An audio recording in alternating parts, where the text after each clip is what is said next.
ஐயா, தயவுசெய்து நான் சொல்கிறத கொஞ்சம் கேளுங்க ஐயா. எல்லாருமே இன்னைக்கு நிறைய பேர் பார்க்கும்போது எல்லாருமே ஒரு இன்ட்ரோவர்ட்டாக தான் இருக்கிறோம் இல்லையா? பெரும்பாலும் நான் நிறைய பேர்கிட்ட பேசிட்டேன், நிறைய பேர்கிட்ட விசாரிச்சாச்சு. ஒரு கேள்வியை நானும் பார்த்துருக்கேன். நம்ம யூடியூப்லேயே வந்து பார்த்தீங்கன்னா கமெண்ட் நிறைய பேர் போடுவீங்க. கீழே உங்கள் கமெண்ட்டுக்கு கால் பண்ணுங்க, இல்லை என்கிட்ட பேசுங்க, நீங்கள் சொன்னது தப்பு அப்படின்னு என்கிட்ட பேசுங்க அப்படின்னு நான் நிறைய கமெண்ட்டுக்கு ரிப்ளை போட்டிருக்கேன். ஃபோன் பண்ணி பேச மாட்டோம்.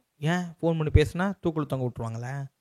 ஏன்னா சார் நானே ஒரு இன்ட்ரோவர்ட் சார், நான் எப்படி சார் பேசுவேன், எனக்கே பேச வராது சார். ஐயாடா சொல்கிறேன், சொன்னால் கேளுங்கய்யா, தாத்தா சொல்கிறத கேளுங்கய்யா, அவ்வளோதாங்கய்யா. இல்லைன்னா எதுவும் இல்லாமல் போயிடுங்கய்யா. கடைசிக்கு கேர்ள் ஃப்ரெண்டும் கிடைக்காதுங்கய்யா இன்ட்ரோவர்ட்டாக இருந்தால். கொஞ்சம் பார்த்து பண்ணுங்க. அதுதான் இந்த வீடியோவில் அதுலேருந்து எப்படி வெளியே வர போகிறோம். ஒரு இன்ட்ரோவர்ட்டாக இருக்கிறீங்கன்னா அதுலேருந்து எப்படி நீங்கள் வெளியே வரணும், அதுக்கான ப்ராக்டிஸ் என்ன அப்படின்னு ஏதோ எனக்கு தெரிஞ்ச மொழியில் உங்களுக்கெல்லாம் புரிகிற மாதிரி சொல்ல ட்ரை பண்ணியிருக்கேன். ஸோ வீடியோ பார்த்துட்டு எப்படி இருக்குதுன்னு மறக்காமல் சொல்லுங்கள். நான் உங்க தாத்தாடா, எல்லாரும் வாங்கடா, இங்க வாங்கடா. ஐயோ, கெட்டு குட்டி சோறா போகாதீங்கடா, இங்க வாங்கடா. எல்லாருக்கும் சரி, எல்லாருக்கும் இங்க வைத்தியம் இருக்கடா, வாங்கடா. Welcome friends, Kapilan Kumaravadivel. என்ன விசேஷம் அப்படின்னா இன்ட்ரோவர்ட் தான் விசேஷம். சம்ப ட்ரெண்டிங் வேர்டு, இதெல்லாம் எனக்கு தெரியவே தெரியாது. அந்த வார்த்தையை இப்போ தான் புதுசாக இருக்குது. ஐயா, நான் இன்றைக்கி இருக்கிற காலகட்டத்தில் வந்து பார்த்தீங்க அப்படின்னா பக்கத்தில் இருக்கிறவன் என்ன பண்ணுறான்னு கூட நம்மளுக்கு தெரியாது.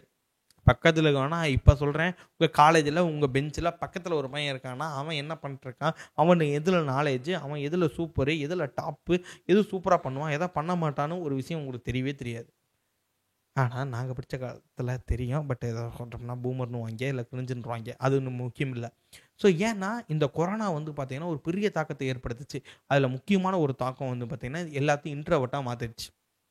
ஏன்னா அது ஒரு கொரோனா ஒரு காரணம். இன்னொரு முக்கியமான காரணம் பகைவன் எவன் என்றால் இவன் தான், ஸ்மார்ட் ஃபோன். எப்பா சாமி, இது வந்ததான் வந்துச்சு. இன்றைக்கும் நான் நம்ம இன்ஸ்டியூட்டில் படிக்கிற பசங்களையே பார்த்துருக்கேன். ரூமுக்கு போகிறாங்கன்னா ஆளாளுக்கு ஒரு ஃபோனை வச்சுட்டு மூலையில் உட்காந்துக்கிறாங்க ஜாலியாக. எங்கேயாவது போங்க, கிரிக்கெட் போய் விளாடுங்க அப்படின்னா அதெல்லாம் எதுக்கு சார், அதெல்லாம் கஷ்டம் சார், ஜாலியாக ஃபோனில் கிரிக்கெட் இருக்குது, ஜாலியாக அதை போட்டு விளாடுவோம், இல்லாட்டி இன்ஸ்டாகிராமில் ஸ்க்ரோல் பண்ணி ஜாலியாக வீடியோ பார்ப்போம். எங்களுக்கு அது சந்தோஷமாக இருக்குது. எங்களுக்கு போய் இங்கேருந்து நடந்து போய் விளையாண்டு குமிஞ்சு உடம்பு வெறுத்தா எங்களுக்கு பிடிக்க முடியுது சார். நாங்கள் என்ன சார் பண்ணுறது? ஏன்னா நாங்களே ஒரு இன்ட்ரோவர்ட் சார்னு சொல்லிட்டு உங்களுக்கு நீங்களே நிறையா பேர் முத்திரை ஊற்றிக்கிறீங்க.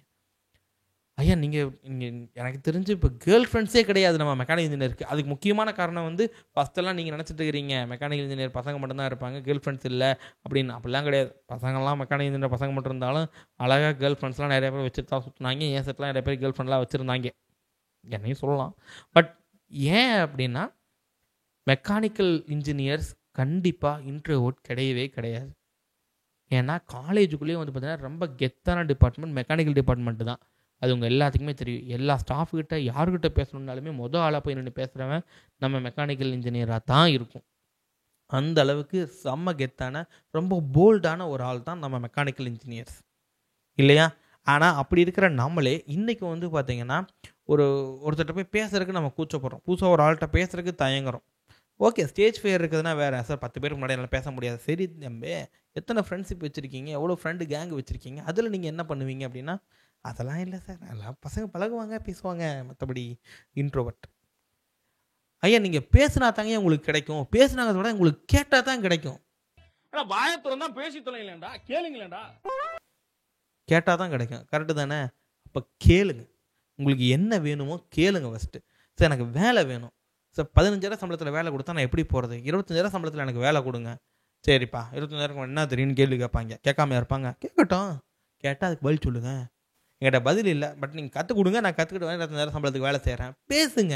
அப்போ உங்களுக்கு வேணுங்கிறதையே நீங்கள் கேட்கறதுக்கே கூச்சப்படுறீங்க. ஐயா, கேளுங்கள், கிடைக்கும். எருவும் போட்ட சட்டை இதெல்லாம் கேட்க மாட்டியா? சரியா? கேட்டால் மட்டும்தான் கிடைக்கும். நீங்கள் எதுவுமே கேட்காம மனசுக்குள்ளேயே இந்த கம்பெனிக்கு வேலைக்கு போகிறோம், ஒரு 15,000 சம்பளம் கொடுத்தா, இல்லை 20,000 சம்பளம் கொடுத்தா நல்லாயிருக்கும் அப்படின்னு போவீங்க. உள்ள கம்பெனிக்குள்ளே போகிறேன் சார், நாங்கள் வந்து இந்த கம்பெனியில் வந்து உங்களுக்கு 15K வந்து சேலரி கொடுக்குறோம், நாளைலேருந்து ஒர்க் ஜாயின் பண்ணுங்கள் அப்படின்னா வேன்னு முழிக்கிறது. ஓகேன்னு ஓகே சார் அப்படின்ட்டு வந்துடுறது. எதுக்குங்கிறேன், உங்களுக்கு 20,000 சம்பளம் வேணும்னா நீங்கள் கேட்டால் தானே கிடைக்கும். Sir I need 20K salary அப்படின்னு போல்டாக கேளுங்களா. கேளுங்க, பேசுங்க. இந்த பேசுறது பழகிறது வரணும் அப்படின்னா இந்த ஃபோனை தூக்கி ஓரமாக வச்சுட்டு உங்களுக்கு பக்கத்தில் யாரெல்லாம் இருக்காங்களோ அவங்கள்ட்ட பேசுங்க. நீங்கள் பேச தான் ஒரு இன்டர்வியூவில் போய் பேசுறதுக்கு கூட உங்களுக்கு வரும். இன்றைக்கி நிறையா பேருக்கு இன்டர்வியூ போகிறதே ஒரு பெரிய பிரச்சனை. இன்டர்வியூ போகிறது என்ன, இன்டர்வியூ போகிறது ஒரு ஜாப்புக்கு நீங்கள் வந்து ஓப்பனிங் போட்டிருந்தீங்கன்னா அந்த ஓப்பனிங் உண்மையாக பொய்யா, என்ன சம்பளம், எங்கே வேலை, எப்படி கொடுப்பீங்க இல்லைன்னு ஃபோன் பண்ணி கேட்குறதுக்கு கூட ஒரு சங்கடம் இருக்குது. அப்படிலாம் கிடையாது சார். நாங்கள் அதெல்லாம் ஃபோன் பண்ணி கேட்போம் வேலையெல்லாம் போட்டால் அப்படின்னா கமெண்ட்டில் சொல்லுங்கள் பார்ப்போம் எத்தனை பேர் இருக்கிறீங்கன்னு. ஸோ எனக்கு தெரிஞ்சு இல்லை, நான் நிறைய பேர்ட்ட விசாரிச்சு பார்த்துட்டேன், நிறைய பசங்கள்கிட்ட கேட்டேன், எல்லாமே சொல்கிறது தான் சார். அதான் அப்ளை பண்ண சொல்லிட்டாங்க, பையன் அப்ளை பண்ணி விட்டா பத்தாதா, ஃபோன் வேறு பண்ணி பேசணுமா, ஃபோன் பண்ணால் நம்மள்ட்ட ஏதாச்சும் கேள்வி கேட்டாங்கன்னா ஐயோ இது ஒரு பெரிய கொடுமை சார், கேள்வி கேட்டுருவாங்க சார். அட கேள்வி கேட்டால் என்னங்கய்யா பிரச்சனை உங்களுக்கு, சொன்னா கேளுங்கய்யா, பேசுங்கய்யா, கேளுங்க, நீங்கள் கேளுங்க. கேள்வி அவங்க கேட்குறது மட்டும் இல்லை, நீங்களும் கேட்டால் தான் கிடைக்கும். என்ன சம்பளம் கொடுப்பீங்க, எங்கே வேலை, என்ன மாதிரியான ஒர்க் இருக்கும், ஓகே நான் இன்டர்வியூ வந்து பார்க்குறேன், பார்த்துட்டு நம்ம டிஸ்கஸ் பண்ணிக்கலாம். பேசுங்க போல்டா, நீங்கள் பேசத்தான் உங்களுக்கு எல்லாமே கிடைக்கும். சரியா? ப்ளீஸ் தாத்தா சொல்கிறதுக்கு கேளுங்க. அப்போ தான் வந்து பார்த்தீங்கன்னா லைஃப்பில் டபுளுக்கு நல்ல வேலை கிடைக்கும், நல்ல கேர்ள் ஃப்ரெண்ட் கிடைக்கும், நல்ல கல்யாணமாகும், வாழ்க்கை சுபிட்சமாக இருக்கணும். அப்படின்னா சொல்கிறத கேளுங்கய்யா, நீங்கள் கேளுங்கய்யா, நீங்களாவது எங்கள்கிட்ட கேளுங்கய்யா என்ன வேணும்னு, அதாவது நம்ம கொடுக்க முடியும். ஸோ இதுலேருந்து நீங்கள் வெளியே வரணும்னா ஃபஸ்ட்டு விஷயம் செல்ஃபோனுக்கு ஒரு டைமிங் வச்சுக்கோங்க.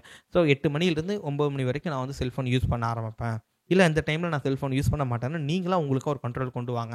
இப்போ நாங்களுமே வந்து பார்த்தீங்கன்னா என் ஃப்ரெண்ட்ஸோட வெளியே இன்றைக்கும் போயிட்டு தான் இருக்கோம். பட் வெளியே போகிறோம்னா செல்ஃபோன் எடுத்து ஓரமாக வச்சுருவோம், எல்லாத்துக்கும் இன்ஃபர்மேஷன் கொடுத்துருவோம். தம்பி நான் வெளியே சுற்ற போகிறேன், என் ஒய்ஃப்லாம் ஃபோன் பண்ணி சொல்லிடுவேன், அம்மா நான் வெளியே போயிட்டு வரேன், ஒரு மணி நேரம் ஆகும், 2 மணி நேரம் ஆகும். ஃபோனை வச்சுட்டு ஃபோனில் செல்ஃபி ஃபோட்டோ கிட்ட எதுவும் எடுக்க மாட்டோம்.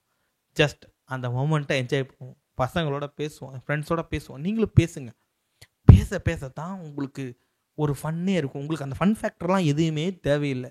உதாரணத்துக்கு சொல்லணும்னா ஒருத்தன் ஒரு பைக்கில் போகிறான் அப்படின்னா பைக்கில் ஜாலியாக போவோம். அந்த பைக் இது என்ன பைக், இது BMW பைக் ஆச்சே, இது எவ்வளோ சிசி, போங்க உடனே கூகுள் பண்ணி பார்க்குறது, தேடி பார்க்குறது.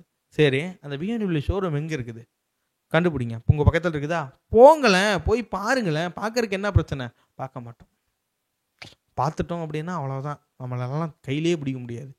அதை போய் பாருங்கள். நீங்கள் அந்த வீடியோவை பார்த்து ஆனந்தமானா போதுமா, ரோட்டில் நான் இன்னைக்கு ஒரு BMW பைக் பார்த்தேன், அதில் என்ன பெருமை, BMW பைக் நான் வாங்குறதுக்கு போய் ஷோரூமில் போய் பார்த்துட்டு வந்தேன், ரேட்டு கேட்டு வந்தேன், அதோட காசு இவ்வளவு, அதை சொல்லுங்களேன், அதில் கூட ஒரு பெருமை. ஓகே இவன் தம்பி வந்து இந்த பைக் வாங்குறதுக்காக முற்படுறான், சும்மா பைக்கு, அந்த பைக்கு என்ன இருக்குமா, இந்த பைக் என்ன தெரியுமா, பைக்கு மட்டும் பார்த்தா மட்டும் பார்த்தாதுங்க, அதை நம்ம வாங்கணும்னு ஆசைப்படணும்.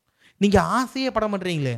நான் பொதுவாக இன்றைக்குள்ள ஃப்ரெஷ்ஷாக எல்லாத்துட்டையுமே கேள்வி இதுதான், தம்பி உனக்கு கார் வாங்கணும்னு ஆசை இருக்கா, என்ன கார் வாங்க போகிற அப்படின்னா, சார் காரெல்லாம் ஆசை இல்லை சார். ஏன் ஆசைப்பட மாட்டேறீங்க, ஆசைப்படுறவங்களுக்கு எதுவும் காசு கேட்பாங்களா, தம்பி நீங்கள் இது மாதிரி கார் வாங்கணும்னு ஆசைப்பட்டுருக்கிறீங்க, அதனால உங்களுக்கு வந்து பார்த்தீங்கன்னா இந்த மாதம் பில்லு வந்து 450 ரூபா தெரியுது, நீங்கள் வந்து ரோல்ஸ் ரைஸ் வாங்கணும்னு ஆசைப்பட்டிருக்கீங்க, அதனால உங்களுக்கு வந்து 2500 ரூபா பில்லு வந்துருக்குது, கொடுக்க போகிறாங்களா, ஆசை தாங்கியா பட போகிறீங்க. அந்த ஆசைப்படுறதுக்கு கூட இன்னைக்கு யாரும் யோசிக்க மாட்டேறீங்க, எந்த நேரம் இந்த ஃபோனில் மட்டும் சொங்கின்னு ஸ்க்ரோல் மட்டும் அடிக்கிறீங்க. ப்ளீஸுங்க ஐயா, அதெல்லாம் கொஞ்சம் மாற்றுங்க ஐயா, ஜாலியாக வாங்க, வெளி உலகத்துக்கு வந்து பேசுங்க, மற்றவங்கள்ட்ட பேசுங்க, பழகுங்க. சரியா? உங்களுக்கு பேசணும் பழகணும் அப்படின்னா வாங்க பழகலாம். அப்படிங்கிற மாதிரியே நானும் என் நம்பர் அவைலபிள் தான் இருக்குது, நீங்கள் வாட்ஸ்அப்பில் வாங்க, இல்லை ஃபோனில் வாங்க, நான் ஃப்ரீயாக இருக்கிறப்ப ஜாலியாக ஃபன்னாக பேசுவோம். நீங்கள் டெக்னிக்கலாக எதுவும் யார்ட்டையும் பேச வேண்டாங்க ஐயா, உங்களை நான் படிக்கலாம் சொல்ல, டெக்னிக்கலாக பேச சொல்ல, சும்மாவது பேசுங்க. சரியா? பேச தான் உங்களுக்கு வந்து பார்த்திங்கன்னா நிறைய நாலேஜ் கெயின் ஆகும். ஸோ ஓகே, அதை ட்ரை பண்ணி பாருங்கள், எப்படி இருக்குன்னு சொல்லுங்கள். வீடியோ எப்படி இருந்துச்சுன்னு மறக்காமல் சொல்லுங்கள். சேனலை சப்ஸ்கிரைப் பண்ணணும் தான் சப்ஸ்கிரைப் பண்ணிக்கங்க. ஏன்னா நம்ம ஜாப் ஆப்பர்ச்சுனிட்டிஸ், மெக்கானிக்கல் சம்மந்தமான வீடியோஸ், கேரியர் க்ரோத், இது எல்லாமே இந்த வீடியோஸ் இந்த சேனல் நம்ம போட்டுக்கிட்டு இருக்கோம். சப்ஸ்கிரைப் பண்ணி வச்சா தான் அந்த நோட்டிஃபிகேஷன்லாம் உங்களுக்கு கிடைக்கும். ஆல்ரெடி சப்ஸ்கிரைப் பண்ணியிருந்தீங்கன்னா சப்ஸ்கிரைப் பண்ணவங்களுக்கும் ரொம்ப நன்றி. வேறு ஏதாவது சொல்லணும் அப்படின்னா கமெண்ட்லேயும் சொல்லுங்கள், எனக்கு கால் பண்ணி கூட சொல்லுங்கள். இன்னைக்கு கமெண்ட்டில் சொல்லாதீங்க, அது ஈஸியாக சொல்லிடுறீங்க, கால் பண்ணி சொல்லுங்கள், இல்லாட்டி வாட்ஸ்அப்பில் ஒரு மெசேஜை போடுங்க, நான் உங்களுக்கு கூப்பிட்டு பேசுகிறேன், இல்லாட்டி நானும் ரிப்ளைவே பண்ணுறேன். Thank you so much. அப்படி இருக்கீங்க, வாய்க்குள்ள குளக்கண்டையா வச்சிருக்கீங்க, இப்படிலாம் இருந்தால் அவன் ஏறி மேய்ஞ்சிட்டு போயிடுவாங்க.